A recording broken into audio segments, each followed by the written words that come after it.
À Gombe, dans le nord-est du Nigeria, des femmes sont formées par l'UNICEF à la préparation des recettes qui améliorent les apports nutritionnels. Elles apprennent des recettes à base de cultures telles que le manioc. Owa Bwami, mère de 5 enfants, fait partie de ces femmes. Elle cultive des aliments riches en nutriments pour subvenir aux besoins de sa famille.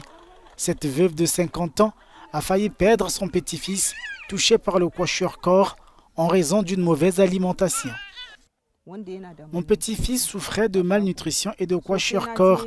Je l'ai emmené dans un centre de santé où l'on m'a donné des herbes, mais après épuisement, il n'y avait nulle part où en trouver. Pendant que nous attendions, mon petit-fils était toujours très malade. Puis l'UNICEF est arrivé et a constaté son état. Cette organisation m'a appris à préparer de la nourriture avec des patates douces et des haricots de soja pour qu'il n'ait pas de diarrhée. Elle nous a aussi appris à préparer des aliments nutritifs.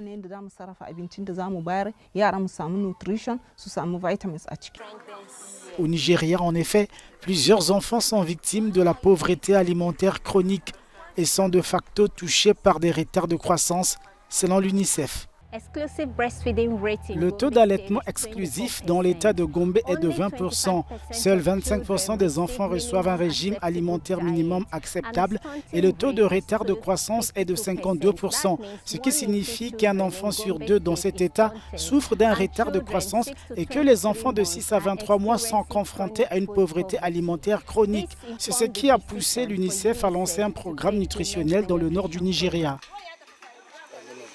L'Afrique regorge 13 des 20 pays les plus touchés par la malnutrition à l'échelle mondiale, selon l'ONU.